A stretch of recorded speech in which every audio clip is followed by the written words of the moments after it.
Yeah, hello. Today is Tuesday, June 15th, and today, same as last week, back squats for 5x5, OHP for 5x5, and then some accessories. And today I pushed 5 kilos from last week. So the 5x5 for the squats was 170. And they were hard. They were harder than I had anticipated. I chose the weight last week, 165 as a starting point, with the intention of being able to push 175 for the third week, which would be next week's Tuesday session, for the 5x5. But after today, I don't think that I can't do it, but I'm also not sure if I will be able to, if that makes any sense. So I think there's a chance that I can do it. It's just, I'm not sure. I'm just not sure, I guess. Maybe I'll feel better next week, but at least based off of how 170 moved today, especially by that fourth, fifth. Honestly, like the third, fourth, and fifth set, they all sort of felt like I was gonna fail, but I pushed through. So here's the first set. So one thing I mentioned last week that I tried to continue to think about this week was sort of getting my elbows under to try to prevent lateral travel.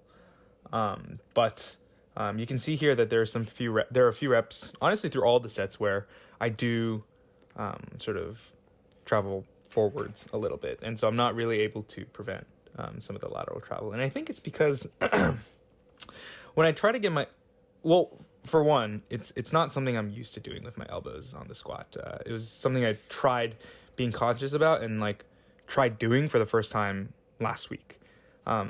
And I've always sort of subscribed to the idea of keeping my scaps retracted and down, and I think my elbows being in this position makes it difficult to maintain that, while obviously sort of achieving the purpose of having the elbows under. And so honestly, I guess even set 2, like that last rep, felt like RPE 10, and certainly moved like it too, honestly, in terms of speed.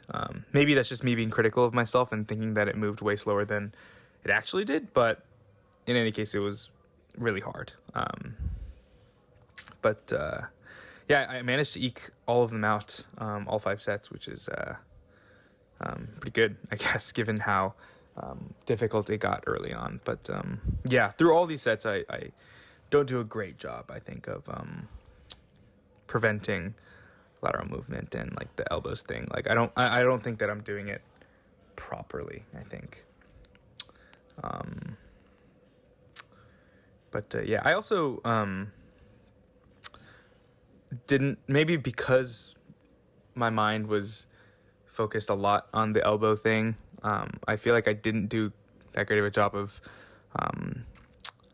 active hips, setting my hips, or breaking at the hips first with my knees. Well, I guess they're supposed to break simultaneously, but I feel like a lot of these were sort of very knee dominant when I initiate the squat. But I guess all in all, I'm if there's anything to be proud of, it's that I was able to get through them without failing, given how hard it was from set 2 onwards.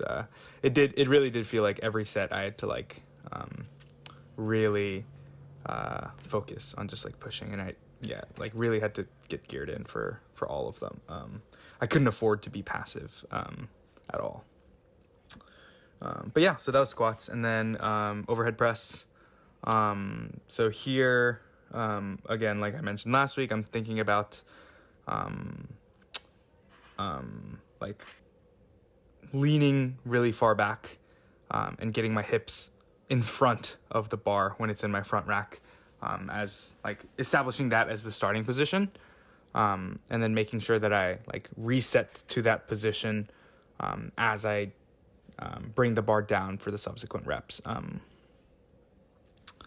And yeah, that does really help me. Like, it puts me in a position where they feel way easier, and I feel like push a lot more efficiently.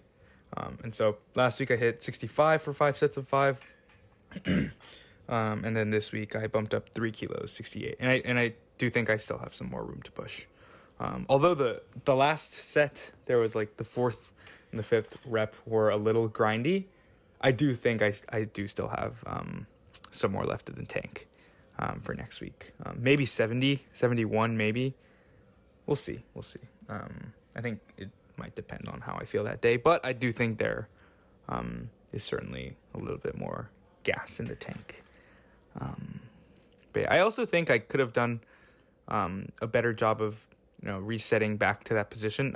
I do it better than I have previously because I'm more conscious of it now, obviously, but I don't know that I definitely could do a better job. And I also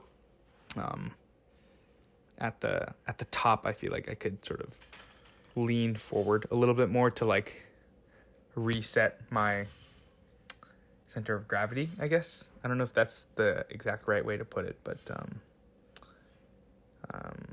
I feel like I could be less lazy at the top, I guess, or like that top half. Once it's at a point where I can sort of push my head through and get my hips back. But that's another point of improvement, I guess. But yeah, I mean, all in all, I'll take it. I mean, they were hard, but it is what it is. Training is hard. It's not an easy thing, but yeah. So here's my last set. Yeah, it felt pretty easy to rep 3. Rep 4 was kind of hard, and then rep 5. Yeah, I mean, even that wasn't that grindy. I think, yeah, I've certainly had grindier overhead press reps. So, yeah, room in the tank. And then, oops, I forgot to speed these up. Should have sped these up because these are a little boring. But yeah, then just some accessories. Dumbbell bench press, 50 pounds.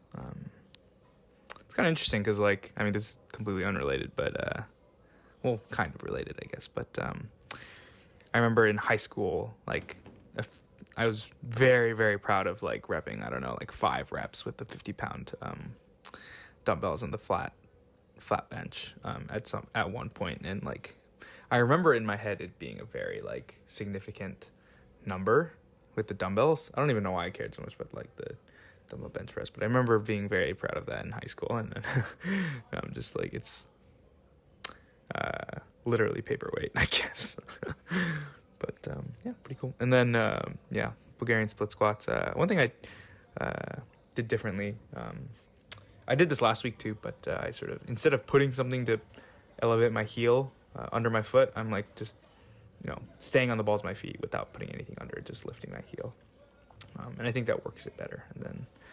And then back extensions, just the usual accessories. But yeah, not too bad of a day.